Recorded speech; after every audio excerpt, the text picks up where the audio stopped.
এই রমজানে প্রথম হালিম রান্না করব। তো আমার হাজব্যান্ড এখানে রাঁধুনি হালিম মিক্সড নিয়ে এসেছে। এখানে মুগ ডাল আছে 1/2 কেজির মতো। তো এভরিওয়ান, আসসালামু আলাইকুম। আশা করি আপনারা সবাই অনেক ভালো আছেন। মাহে রমজান কার কেমন কাটছে অবশ্যই আমাকে কমেন্ট করে জানাবেন। তো ফার্স্টে আমি মুগ ডালটা ভেজে নিচ্ছিলাম। তো এরপরে আমি হালিমের জন্য মাংসগুলোকে ছোট ছোট পিস করে কেটে নিয়েছি। এখানে হাড় চর্বিযুক্ত মাংস আছে। আমার কাছে মনে হয় হালিমে এই টাইপ মাংস দিলেই বেশি মজা লাগে। তো মুগ ডাল ভাজা প্রায় শেষের দিকে। মাংসগুলোকেও আমি ধুয়ে নিয়েছি। তো এখন রান্না বসিয়ে দিব। তো বড় একটি সসপ্যান আমি বসিয়ে দিলাম। তো এখন এখানে পরিমাণ মতো সয়াবিন তেল অ্যাড করে দিলাম। এরপরে দিয়ে দিলাম কিছুটা পেঁয়াজ। এই পেঁয়াজটাকে আমি প্রথমে বেরেস্তা করে নিব।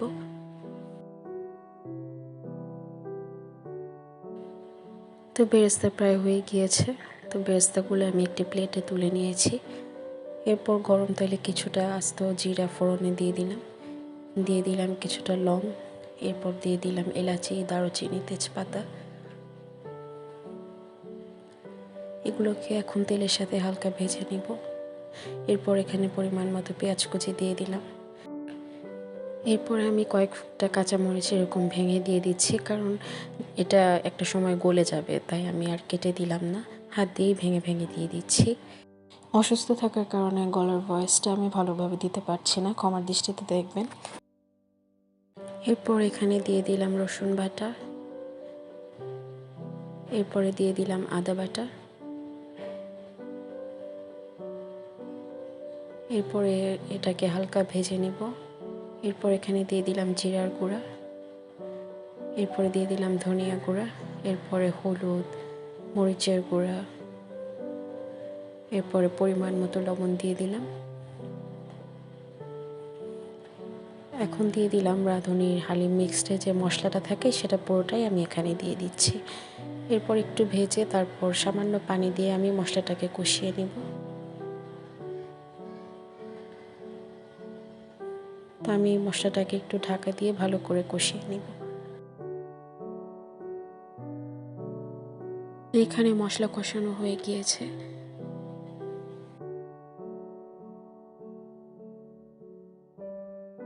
তো এখন আমি এখানে মাংসগুলো দিয়ে দিব। আমি মাংস থেকে পানিটা ঝরিয়ে তারপর এখানে মাংসগুলো দিয়ে দিচ্ছি।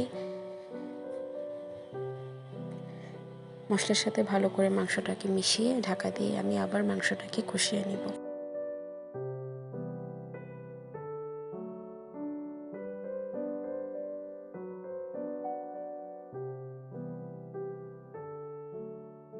তো মাংসটাকে আমি একটু পরপর নেড়ে দিচ্ছিলাম যাতে নিচে লেগে না যায়।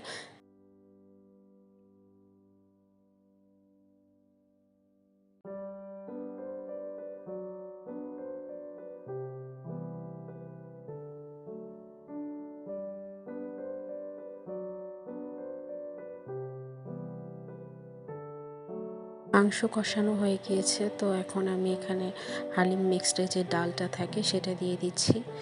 এটা দিয়ে একটু নাড়াচাড়া করে এরপর আমি ভেজে রাখা মুগ ডালগুলো দিয়ে দিব। হালিম রান্না করার ক্ষেত্রে আমি মুগ ডাল আলাদা করে ইউজ করি, এতে আমার কাছে মনে হয় হালিমের টেস্টটা পারফেক্ট আসে। যদি শুধু আমি প্যাকেটের মিক্সড ডালটা দিয়ে করি তাহলে আমার কাছে মনে হয় টেস্ট পারফেক্ট আসে না, কারণ আমার কাছে মনে হয় হালিমের প্রধান যে উপকরণ সেটা হচ্ছে মুগ ডাল। এরপর আমি এখানে ফুটন্ত গরম পানি দিয়ে দিলাম। এখন ঢাকা দিয়ে আমি ডালটাকে গলে যাওয়া পর্যন্ত এটাকে জাল করে নেব।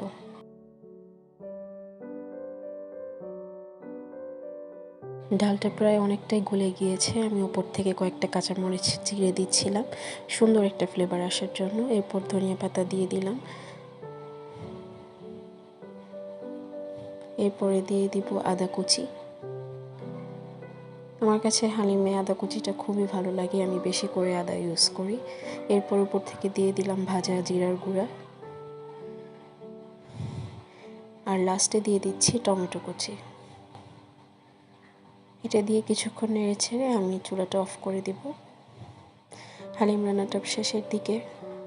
তো ইফতারের আগে আমি সবার জন্য পরিবেশন করলাম গরম গরম হালিম। তো থ্যাঙ্কস ফর ওয়াচিং। আল্লাহ হাফেজ।